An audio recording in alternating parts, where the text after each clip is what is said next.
Domain range problem solving में ये सबसे बिगिनिंग का क्वेश्चन हो सकता है, क्योंकि बिल्कुल बेसिक फंक्शन है, स्क्वायर रूट फंक्शन है, ठीक है ना। स्क्वायर रूट फंक्शन है आपका, और स्क्वायर रूट फंक्शन का डोमेन कैसे निकालते हैं पता होगा आपको कि स्क्वायर रूट फंक्शन के लिए डिफाइंड होने के लिए स्क्वायर रूट के अंदर का पार्ट होना चाहिए मोर देन इक्वल टू 0। तो डोमेन का पार्ट इतना ही था, ठीक है, कि x-1 into x-2 divide by x-3 into x-4 that is more than 0।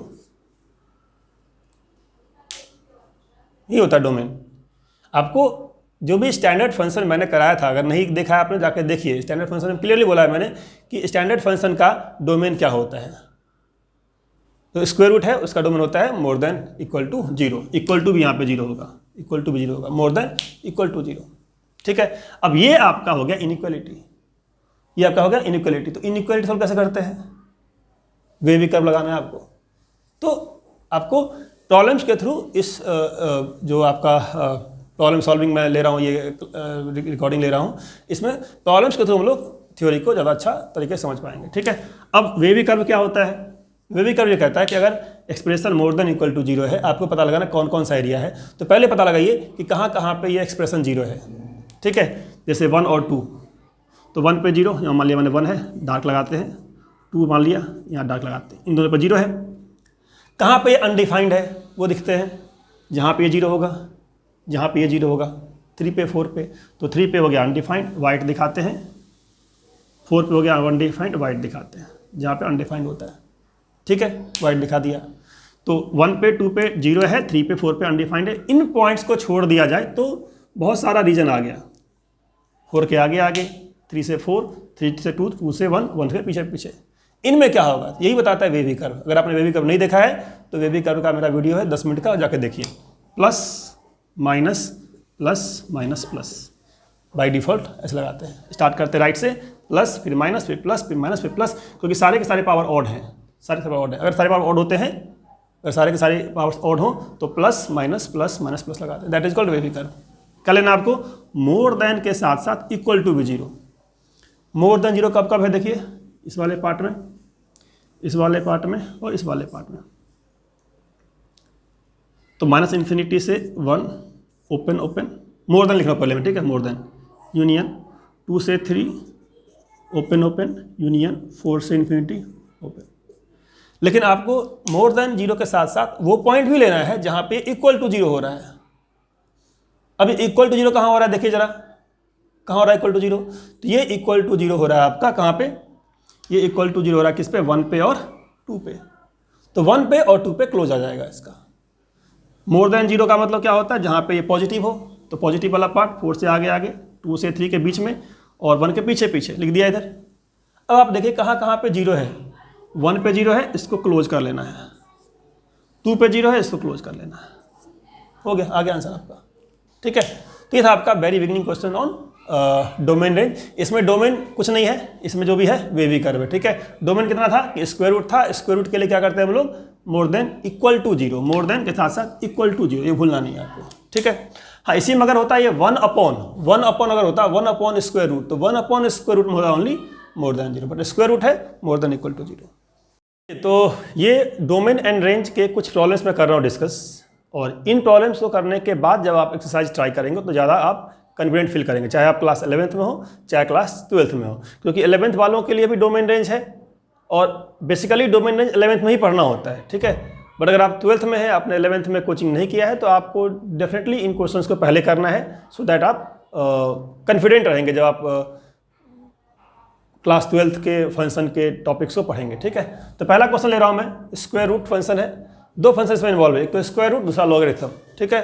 तो स्क्वायर रूट लॉगरिथम दोनों ही आप जानते हैं कि स्क्वायर रूट का डोमेन क्या होता है और लॉगरिथम का डोमेन क्या होता है, बट इसका डोमेन निकालना है आपको, ठीक है ना।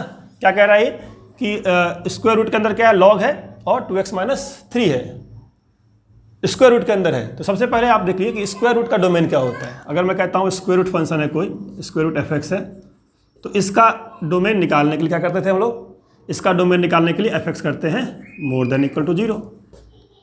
सेकेंड क्या यहाँ पे है, लॉग है।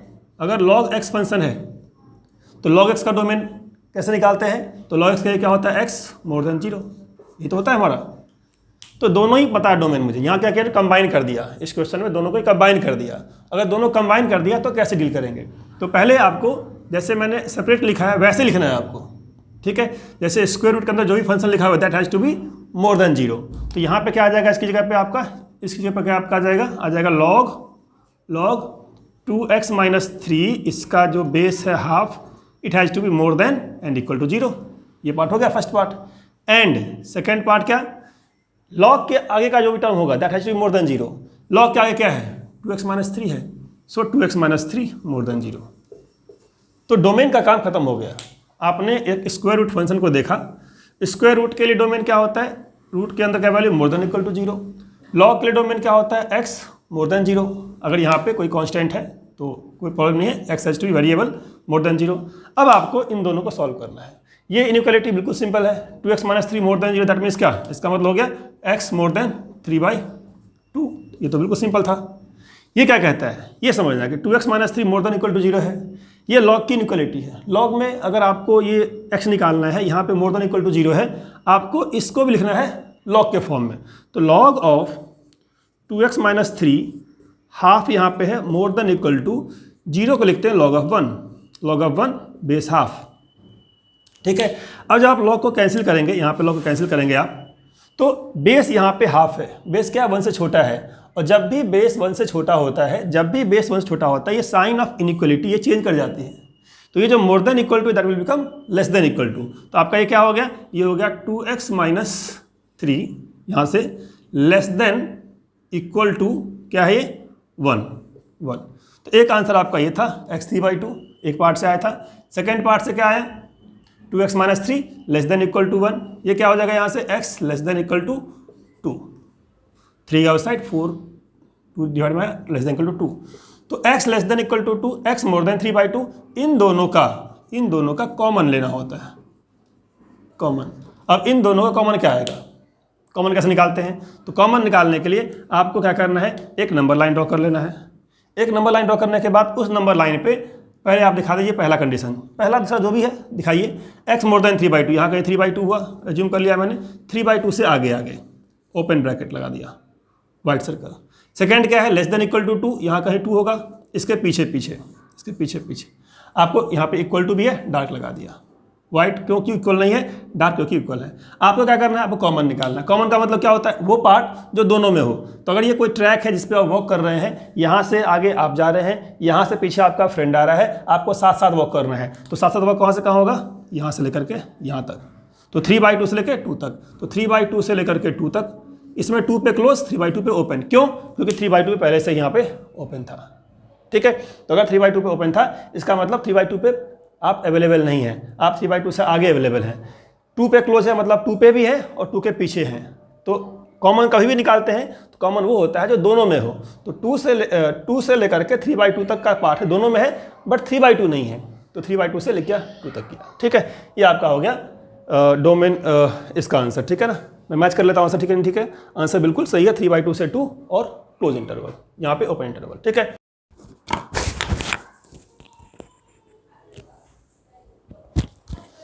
चलिए, तो ये है आपका सेकंड क्वेश्चन, ठीक है। सेकंड क्वेश्चन में भी लॉग है, स्क्वायर रूट है, बट लॉग और स्क्वायर रूट के साथ साथ एक फंक्शन और भी दे दिया आपको, ठीक है। 2 फंक्शन आपको दे दिए यहाँ पे। तो इसका डोमेन निकालना है, इसका डोमेन निकालना है। प्लस हो चाहे माइनस हो, चाहे मल्टीप्लाई हो चाहे डिवाइड हो, प्लस हो चाहे माइनस हो चाहे मल्टीप्लाई चाहे डिवाइड हो, जब भी 2 फंक्शन होता है उसका डोमेन निकालना है। तो पहले का डोमेन, दूसरे का डोमेन, फिर उसका कॉमन निकालते हैं। क्या निकालते हैं, कॉमन निकालते हैं, ठीक है। तो पहले समझते हैं कि इसका डोमेन कैसे निकालेंगे। अभी क्या हम लोगों ने, डोमेन क्या होता है इसका, स्क्वायर रूट है। तो log 5x minus x square by 4 base 1/4 more than equal to 0। एक पार्ट तो ये हो गया। सेकेंड पार्ट क्या, सेकेंड पार्ट लॉग के आगे वाला जो टर्म है that has to be more than 0, वो भी लिख लेते हैं। 5x minus x square by 4 more than 0। तो जब भी आप स्क्वायर रूट डिफाइन करते हैं, स्क्वायर रूट के साथ साथ आपको लॉग भी डिफाइन करना है, ठीक है। तो स्क्वायर रूट डिफाइन कर लिया, more than equal to 0, log define कर लिया, ये वाला। इसका डोमेन अलग से निकालेंगे, ठीक है, डोमेन निकालेंगे। तो पहले समझते हैं फर्स्ट पार्ट का क्या है डोमेन। अब ये जो टर्म लिखा है, क्या लिखा हुआ है, 4 लिखा है, यहाँ पे 4 लिखा हुआ है। अगर आप 4 से मल्टीप्लाई कर देंगे क्या आ जाएगा, 5x माइनस एक्स स्क्वायर मोर देन 0 आ जाएगा। माइनस कॉमन निकाल लेंगे तो क्या हो जाएगा, एक्स स्क्वायर, या माइनस मल्टीप्लाई कर देंगे पूरे को, तो क्या देगा ये x square minus 5x less than 0, number line पे ड्रॉ कीजिए 0 5, ये इसका फैक्टर हो गया ना, एक्स स्क्वायर माइनस 5x का फैक्टर क्या हुआ, एक्स स्क्वायर माइनस 5 फैक्टर हुआ 0 और 5।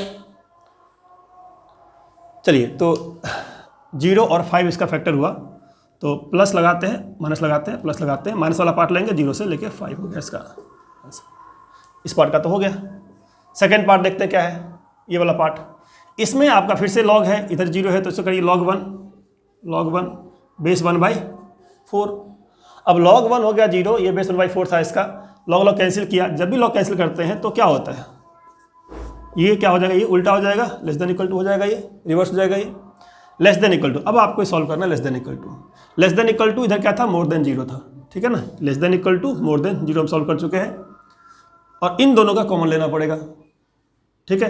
तो less than equal to solve करते हैं, क्या हो जाएगा 5x minus x square less than equal to 4, ये इधर ले आइए, तो 5x minus x square less than -4 less than equal to 0, multiply करिए माइनस से, x square minus 5x plus 4 more than equal to 0, ये क्या देगा, ये देगा x minus 4 into x minus 1 more than equal to 0, number line पर draw करिए आप, पॉइंट, 2 पॉइंट का क्या आएगा 1 आएगा 4 आएगा, यहाँ पे भी इक्वल 0 यहाँ पे भी इक्वल 0, प्लस माइनस प्लस, 4 के आगे आगे या फिर 1 के पीछे पीछे, तो एक कह रहा है 1 के पीछे पीछे, 4 के आगे आगे, दूसरा कह रहा है 0 से 5 तक, तो दोनों की कॉमन क्या आएगा, एक कह रहा है 1 के पीछे पीछे 4 के आगे आगे, दूसरा कह रहा है 0 से 5 तक, तो 0 से 5 को प्लॉट करते हैं, यहीं पे 0 यहाँ पे हुआ 5 यहाँ पे हुआ, 0 से 5 और यहाँ पे ओपन है, ओपन यहाँ पे है, तो 0 और 5 के बीच, और ये 1 के पीछे पीछे 4 के आगे आगे, कॉमन क्या है, दिख रहा है कॉमन कौन सा पार्ट है, तो 0 से लेकर के 1 तक कॉमन है, 0 पे क्या होगा ओपन, क्योंकि ये 0 पे ओपन है इधर, ठीक है ना, तो यहाँ से आ गया 0 से 1 और यहाँ से क्या आ गया 4 से 5, 4 पे क्लोज 5 पे ओपन, तो फाइनली जो आपका इसका डोमेन आया वो क्या आया, पहले पार्ट का डोमेन, तो फर्स्ट पार्ट का डोमेन आपका क्या आया, 0 से लेकर के कहाँ तक 1 तक, 0 पे 1 पे क्लोज यूनियन, 4 पे क्लोज एंड 5 पे ओपन, ये हो गया फर्स्ट पार्ट का डोमेन। अब अगर मैं इसका डोमेन पूछूँ आपसे 10cx का, तो ये 10cx क्या होता है समझ लीजिए, 10cx का मतलब होता है, ये NCR एक टर्म होता है, NCR, ये आप आगे करेंगे, परमुटेशन एंड कॉम्बिनेशन में आपने किया होगा क्लास 11th में, या अगर आप क्लास 11th के स्टूडेंट हैं तो देख रहे होंगे तो आप करेंगे। ये R की वैल्यू होती है हमेशा, R क्या होता है, R हमेशा क्या होता है, less than equal to n more than equal to 0, और ये होता है इंटीजर, मतलब अगर यहाँ पे x है 10 है, तो x की जो वैल्यू होगी वो more than equal to 0 less than equal to 10 होगी, और होगी सिर्फ इंटीजर, ये क्या होगा इंटीजर, ओनली इंटीजर होगा ये, ठीक है। तो इसका मतलब क्या हुआ, x की वैल्यू का क्या होगी 0 1 2 3 4 5 6 7 8 9 10, यहाँ पे क्या है 0 से 1 4 से 5, कॉमन क्या आएगा, देखिए अगर मैं कह रहा हूँ ये वैल्यू 0 से लेकर 10 इन ओनली इंटीजर्स, मतलब 0 1 2 3 4 5 6 7 8 9 10, ये क्या है 0 से 1 और 4 से 5, दो ही वैल्यू कॉमन है, कौन सी, एक 1 एक 4, क्या आपका आंसर हो गया, आंसर हो गया इसका सी पार्ट, ठीक है, तो सी पार्ट इसका आंसर हो गया। चलिए तो ये जो क्वेश्चन मैंने लिया है लॉग का, इस लॉग वाले क्वेश्चन में आप नोटिस करिए क्या है, बेस इसका वेरिएबल है, डोमेन निकालना है, फिर से आपको डोमेन निकालना है इसका, बेस इसका वेरिएबल है, तो बेस अगर वेरिएबल है तो आपको बेस के लिए भी लगाना कंडीशन, ठीक है। तो लॉग का डोमेन क्या था, फिर से याद कीजिए कि लॉग का जो डोमेन लिखते हैं हम लोग, लॉग कहते हैं लॉग x की बेस a, इसका डोमेन जब लिखते हैं तो x has to be more than 0, पहली बात तो ये first point, second point a has to be more than 0, and third point a not equal to 1, तो ये तीनों पॉइंट को आपको यहाँ पे लेना पड़ेगा, क्योंकि यहाँ पे जो बेस है वही वेरिएबल है, इतना सा करना होता है बस। इसी को देख के आप डर जाते हैं यार बेस आ गया वेरिएबल क्या करेंगे, अगर बेस कांस्टेंट होता है यहाँ पे 1 हो 2 हो तो हमें चिंता करने वाली बात नहीं है। जब यहाँ पे वेरिएबल है, अब ये वेरिएबल की वैल्यू निगेटिव हो सकती है, तो आपको ऐसे ही एक्स रखने हैं जिसके लिए डिफाइंड हो, तो इसके साथ साथ मोर देन 0 के साथ साथ आपको इसका भी कंडीशन लगा देना है बस, ठीक है। अब देखते हैं कैसे सॉल्व होगा। पहली बात ये होना चाहिए मोर देन 0, तो x square minus 11x plus 24 more than 0, पहली बात तो ये। Second point x minus 4 more than 0, and third point x minus 4 not equal to 1। जो मैंने यहाँ पे लिखा था कंडीशन उसी को मैंने कॉपी कर दिया, इधर रिप्लेस कर दिया, a को किससे x माइनस 4 से और x को किससे इस वाले एक्सप्रेशन से। अब ये तो सिंपल है, x मोर देन 4 यहाँ से आ गया, मतलब जो भी आपका आंसर होना चाहिए 4 से आगे होना चाहिए। 4 से आगे आगे में भी 5 नहीं होना चाहिए, 4 क्या उस साइड, नॉट इक्वल टू 5। 4 से आगे आगे होगा आंसर और 5 नहीं होगा। अब देखते हैं ये क्या कह रहा है। ये कह रहा है x माइनस, फैक्टराइज कीजिए इसको, x माइनस 8 आएगा, x माइनस 3 आएगा, मोर देन 0, ये आप कर लेंगे फैक्टराइज। ड्रॉ किया नंबर लाइन, यहाँ पे कहीं 3 होगा, यहाँ पे कहीं आउट होगा। देखना एक्सप्रेशन कहाँ पे मोर देन 0 है, 3 पे 0 है, 8 पे 0 है। इसका मतलब 3 8 को अगर छोड़ दे तो बाकी जगह पे क्या होगा, प्लस या माइनस होगा। मान लिया यहाँ पे प्लस है, यहाँ पे माइनस है, यहाँ पे प्लस है। ये इसे कहते हैं वेवी कर्व कहते हैं कि 8 से आगे प्लस होगा, इसके पीछे बीच में माइनस होगा, इसके पीछे प्लस होगा। ये आपको आता होगा वेवी कर्व, ठीक है। ऐसे चेक कर लीजिए, 8 से बड़ा नंबर रखिए, यहाँ पे बड़ा नंबर रखिए, पॉजिटिव आएगा। 3 और 8 का कोई भी नंबर रखिए नेगेटिव आएगा, और 3 के पीछे कोई भी नंबर रखिए, यहाँ पे पॉजिटिव आ जाएगा। तो आपको लेना कौन सा है, मोर देन 0। तो आपका आंसर इसके आगे आगे हुआ और इसके पीछे पीछे हुआ, ठीक है। 8 के आगे आगे, 3 के पीछे पीछे। यहाँ पे प्रॉब्लम आती है बच्चों को कॉमन निकालने में। पहला केस क्या कह रहा है, 8 के आगे आगे, 3 के पीछे पीछे। सेकंड केस क्या कह रहा है, 4 के आगे आगे। 4 कहाँ होगा, 4 यहाँ कहीं होगा, 4 इसके आगे आगे, सेकंड एरो दिखा दीजिए। अब समझिए कि आप एक वॉकिंग ट्रैक पे हैं। वॉकिंग ट्रैक पे आपका जो वॉकिंग एरिया है वो 4 के आगे आगे है। आपके फ्रेंड का वॉकिंग एरिया कहाँ कहाँ है, 3 के पीछे और 8 के आगे आगे। अब खुद सोचिए कि अपने फ्रेंड के साथ अगर आपको हाथों में हाथ मिला करके घूमना हो, वॉक करना हो, तो किस एरिया में घूमेंगे आप। और वैसी बात है, इस एरिया में तो नहीं घूमेंगे, क्योंकि इस एरिया में आप हैं, आपका फ्रेंड नहीं है। इस एरिया में आपका फ्रेंड है, आप नहीं है। ये 8 के आगे आगे वाला ऐसा एरिया है जिसमें आप भी हैं और आपका फ्रेंड भी है, हाथों में हाथ और वॉकिंग का साथ यहाँ पे मिल जाएगा, ठीक है। तो 8 के आगे आगे, तो आपका हो गया आंसर 8 से इन्फिनिटी। अब बोलेंगे सर आपने इसका कुछ किया ही नहीं, कुछ करने लायक है ही नहीं, क्योंकि 8 के आगे में कभी 5 आता नहीं है, ठीक है। अगर ये आंसर में 5 होता तो मैं माइनस कर देता, 5 इसमें है ही नहीं, तो you can leave the answer 8 to infinity. ये इसका आंसर हो गया, ठीक है। तो बहुत मुश्किल क्वेश्चन नहीं था। आपको क्या करना था कि जब भी बेस वेरिएबल होगा, बेस का भी कंडीशन लगेगा, और जो भी 3 केस हो, 4 केस हो, उस सबका कॉमन निकालना पड़ेगा, ठीक है। देखते हैं नेक्स्ट क्वेश्चन। दिख रहा है आपको, साइन इनवर्स क्या है, sine inverse x square minus 4x plus 4। तो साइन इनवर्स एक्स का डोमेन, पहले ये बताना चाहिए साइन इनवर्स एक्स का डोमेन क्या होता है, ठीक है। तो sine inverse x is defined, अगर इसको एक्स जो दिया आपने, एक्स जो दिया ये more than equal to -1 less than equal to 1 हो, तो ये इसका डोमेन होता है, ठीक है। तो साइन इनवर्स एक्स का डोमेन ही वाला होता है। अगर मैं y इक्वल टू ये बोलता हूँ तो x यहाँ से यहाँ तक, और जो इसका रेंज है, रेंज y, ये y होता है more than equal to -π/2 less than equal to π/2। ये आपको याद कर लेना फिलहाल, ठीक है, कि साइन इनवर्स का डोमेन कहाँ से कहाँ तक, इनपुट कहाँ से कहाँ तक, -1 से 1 तक, और आउटपुट कहाँ से कहाँ तक, -π/2 से लेकर के π/2 तक। ये आपको याद कर लेना, डोमेन और रेंज साइन इनवर्स का। अब क्वेश्चन में क्या कहता है, क्वेश्चन में कहता है ये कि साइन इनवर्स का क्या लिखा है आपको, साइन इनवर्स में क्या दे दिया, x square minus 4x plus 4। तो x square minus 4x plus 4 अगर साइन इनवर्स के अंदर है तो क्या होगा, कंसेप्ट के अकॉर्डिंग, इसके अकॉर्डिंग डोमेन क्या होना चाहिए, x square minus 4x plus 4 has to be more than equal to -1 less than equal to 1। आपको वही एक्स लेना है जिसके लिए ये वाला वैल्यू -1 और 1 के बीच में होना चाहिए, ठीक है। यहीं पे आप लिख लीजिए साथ साथ कॉस इनवर्स का डोमेन, क्योंकि कॉस इनवर्स हो सकता है आ जाए, तो कॉस इनवर्स अगर से होगा तो इसका डोमेन हो जाएगा x more than equal to -1, और y जो इसका होगा that is more than equal to 0 less than equal to pi. मतलब रेंज इसका होता है 0 से पाई, इसका होता है -π/2 से π/2 तक, इसका होता है 0 से पाई। एंगल, ये एंगल होता है क्योंकि इनवर्स का मतलब एंगल है, एंगल है, ठीक है, एंगल। तो एंगल का वैल्यू 0 से पाई, इनपुट -1 से 1 तक।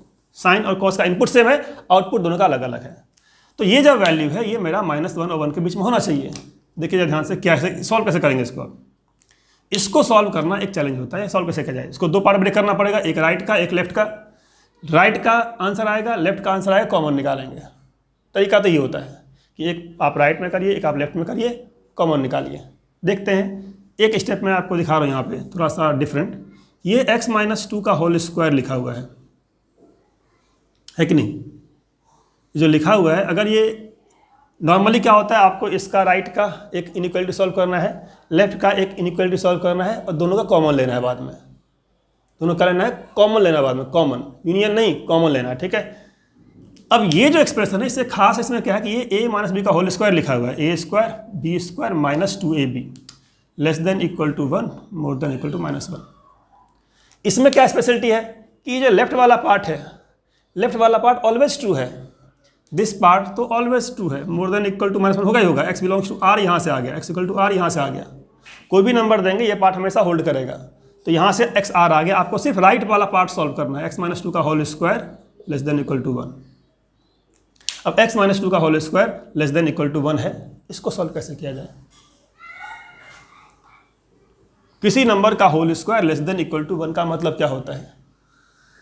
किसी नंबर का whole square less than equal to 1, अगर मैं यहाँ पे स्क्वायर रूट लगा दूँ, तो ये हो जाएगा 1, ये हो जाएगा less than equal to x minus two का मॉड कहते हैं इसको। कभी भी आप स्क्वायर रूट से बाहर निकलते हैं मॉड आ जाता है। अब mod less than equal to 1 है, मैंने पिछले वीडियो में बताया था कि मॉड कैसे डील करते हैं। अगर मॉड लिखा लेस देन इक्वल टू 1, इसका मतलब पर्सन का जो डिस्टेंस है वो 1 से छोटा होगा और मोर देन इक्वल टू -1 होगा। मॉडुलस का मतलब होता है distance from origin. Last video में बताया था मैंने एक चीज़, जिसमें मैंने बताया था मॉडुलस फंक्शन, कि मॉडुलस फंक्शन का क्या लेस देन इक्वल टू 1 का मतलब क्या होता है? 1 से छोटा और -1 से बड़ा। अब अगर आप x minus to not mod, x minus to, जब मॉड से बाहर निकलते हैं तो एक्स माइनस टू क्या हो जाएगा? Less than equal to 1 more than equal to -1। अब यहाँ से निकाल दीजिए आप एक्स, 2 ऐड कर लीजिए यहाँ भी, 2 ऐड कर लीजिए यहाँ भी, 2 ऐड कर लीजिए यहाँ भी। So you can say x more than equal to कितना? 2 - 1 1, 2 + 1 3। So x is more than equal to 1, तो 1 से 3 आपका यहाँ से आया। यहाँ से एक्स क्या आया? आर आया। मैंने क्या कहा था? इन दोनों कॉमन निकालना है, तो कॉमन क्या आएगा? कॉमन क्या आएगा? तो इन दोनों का कॉमन आपका आएगा 1 से लेकर के 3 तक। कॉमन वही आता है जो हमेशा छोटा इंटरवल होता है। कॉमन क्या आता है? जो छोटा वाला इंटरवल होता है। ठीक है, तो इसका आंसर आपका हो गया 1 2 3। ये था क्वेश्चन 1 2 3। ठीक है, बिल्कुल सही आंसर है, 1 2 3 इसका आंसर है।